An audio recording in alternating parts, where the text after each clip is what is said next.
Ryan, thank you very much for being our first candidate on what we're calling the Rocking Chair podcast. Thank you, John. Really appreciate it. You're very welcome. We're delighted to have you.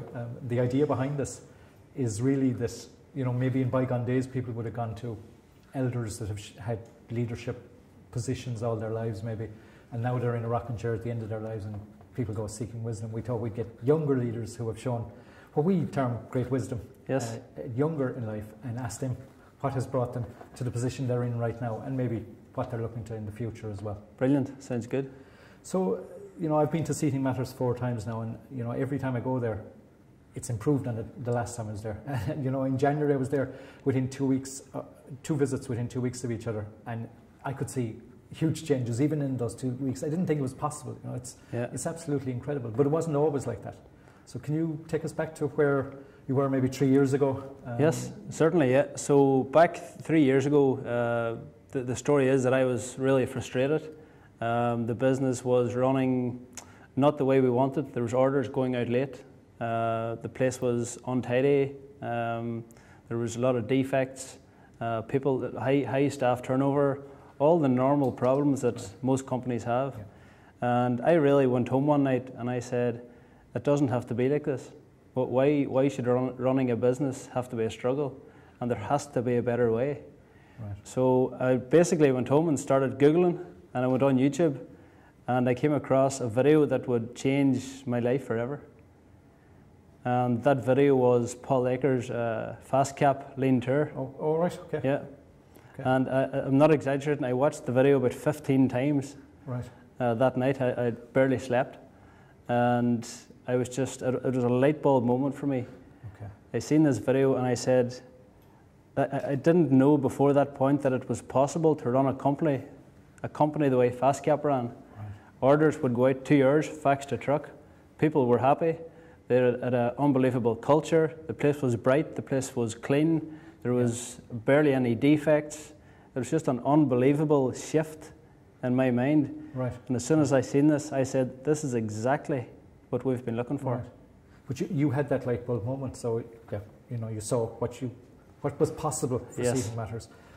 But how did you then take that and convince a staff of, 35, 40 people that this was the way to go? Yeah. So when we started Lean, before Lean, we had 28 people. Right. And now we actually have 50 people, so our staff level has increased dramatically since Lean. It was a challenge at the very start. I came in the next day and said, I found this video on YouTube and we're going to change the whole company. And everybody thought it was crazy. But what I did was that I started very small. I started with a small select group of people, 2 or 3 people, and I showed them the video and I said, this is exactly what we need. Just look at the place. The factory is a mess. We're having production problems, quality issues all the time, and this is our answer. And this guy, Paul Akers, has read a book, and we're going to implement this change. And to be fair, the 2 people that I got on board at the very start are still with us, and are 2 very, very strong lean leaders in the company now.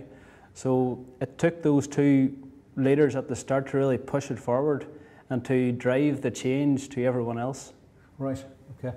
And I think anyone that goes there realises very quickly that there's huge respect for the Tierney family among the staff. But, that it wasn't enough, obviously, because, you had all these issues 3 years ago and you were still Tierneys at that time. That's right.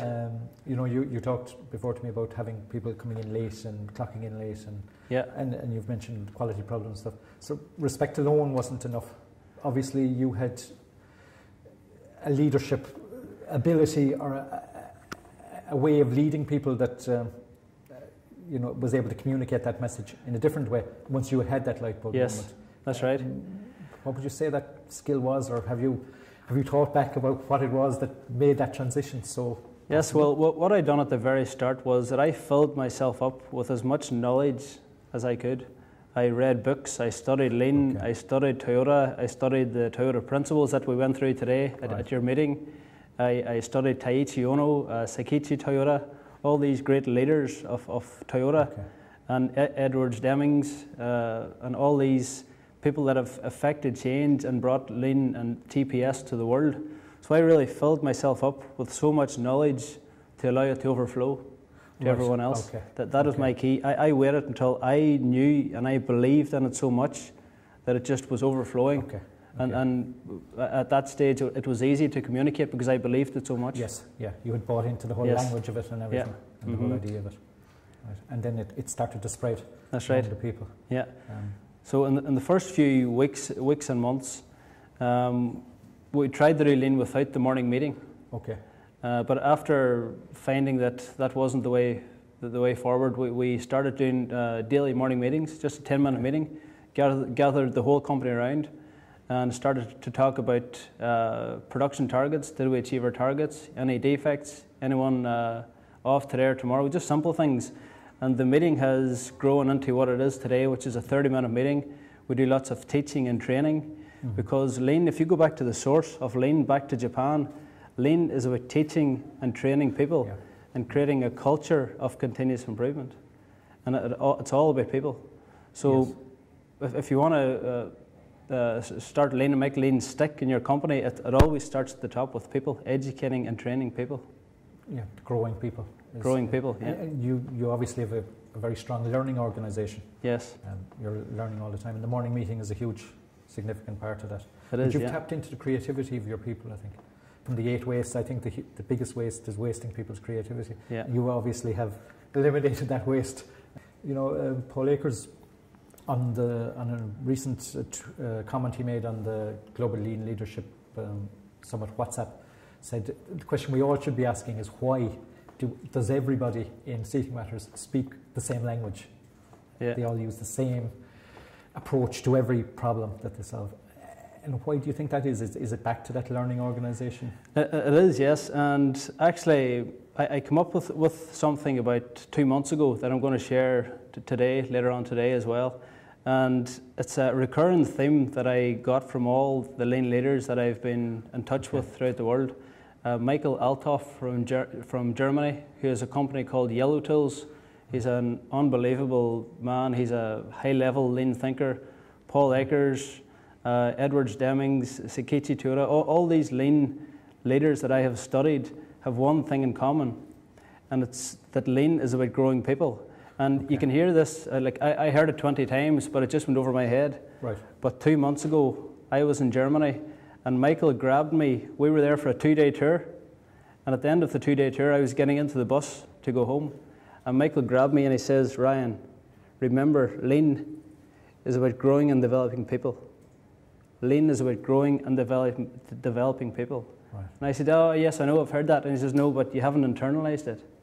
He said, "Lean is about growing and developing people." And since he said that, I started to think, and I come up with this system called a PDS system, a personal development system, where if you think about what lean is, basically lean is you have an idea, you make an improvement, and you test the improvement. It's a 3-stage system. So once you've tested it, you say, "Oh, what if we do this?" And you try that and you test it again. So it's a cycle of continuous improvement. But if you think about what that's doing for people, when they're in the idea stage, they're using their creative thinking, they're brainstorming. When they're in the action stage, they're using their skills, they're collaborating with people. When they're in the testing stage, they're evaluating, they're examining. So all these attributes are coming from doing lean improvements. And what this does for the outer person and developing the person is the key to lean. Okay. So all these outer attributes, and we've got a chart that I can show you. So appreciation, when someone makes an improvement, they feel appreciated. They get fulfillment, they get satisfaction, they get positivity, they get improved mental health, all these outer attributes. So lean is really only a tool to develop people. Okay. That's all lean is. Okay. And Michael from Yellow Tools really made me internalize that lean is a tool to develop people. That's all lean is. If lean was to be summed up into one sentence, that's what I would say it is. And do you think this is something everybody could do? You know, they could. There's SMEs all over this country, all over the world that will struggle with the problems you talked about earlier. Yeah. I know Paul Akers talks about it. 2% of people get this. But what would you say? Paul Akers, I think, is right that 2% of people will do lean to the extreme that we do it. Right. We've probably had 150 companies through our factory for tours over the last year and a half. I would say probably 2% are doing lean at the level that we're doing lean, and including yourselves. And I would hold yourselves as one of the top companies that, in terms of coming and seeing what we're doing, then going home and applying it. I would say CW Applied Technology is up there with the top that have came to see us. Yeah, definitely, yeah. Much appreciated. Yeah, because we see people coming in and they are amazed at what we've achieved, but they think, I could never do this. And they focus on all the reasons why they can't do it. But what we like to do at Seton Matters is focus on all the reasons why we can. Okay, okay, yeah. And you've got everybody, through that education, through that learning process, everybody's looking for that. Yes. Why I can do something, how I can improve it. That's right. I think in your latest improvements video, you had one of your welders eliminating a possibility for welding. Yes. It's unbelievable, yeah. Yeah, it is, yeah.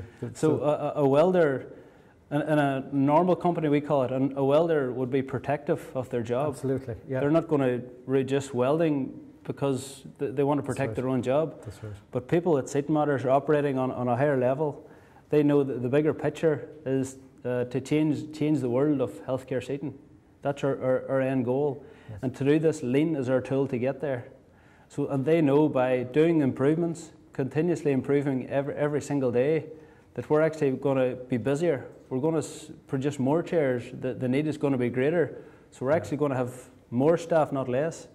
Because lean, I think the word lean sometimes comes across as trying to do more with less, or trying to cut back, or trying to save. But it's really not if you go to the essence of it. It's about growing and developing people. And once you develop people on that outer circle, you don't have to worry about lead time. You don't have to worry about quality issues. You don't have to worry about market share. You don't have to worry about staff turnover. All those things look after themselves when you develop the person. Okay. For you, what would you say the biggest difference is in your daily life now and work compared to 3 years ago and now, in terms of what you're responsible for, if you like? When you ask that question, Paul Eckers comes to mind. He said that our brain should not be a to-do list. Our brain should be a creative thinking station, which should be used to be creative.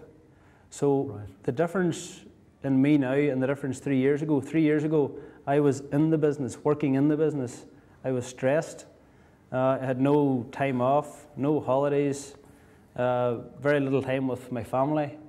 But now, 3 years on, that has totally changed. I am now working on the business rather than in the business. Okay.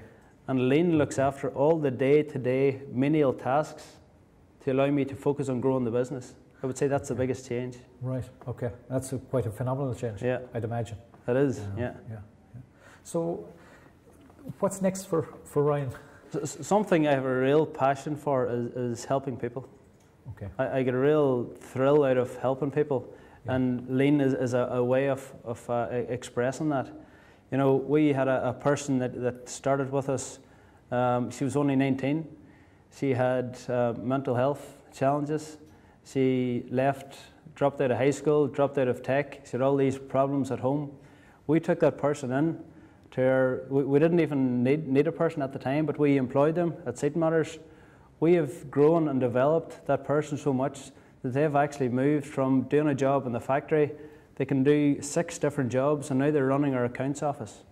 Wow! So the thrill and what I get out of that is unbelievable. Right. The fulfillment that I'm getting from developing that person, and we're doing that on a big scale. Not only are we developing people within Seton Matters, we're now developing people in companies all over Ireland. Absolutely. I mean, you were a massive inspiration. You were a huge inspiration to us. Yeah. But even to listen to you talk about what really drives you, motivates you, it rings completely true from what I've witnessed. You know, and it is, as you say, all about people. Thanks very much, Ryan. Much appreciate your time. Thank you, John. There's a lot of learning for a lot of people out of what you said, and continue to lead. Thanks very much. Thank you. Thanks, Ryan. Much appreciated. No, that was brilliant.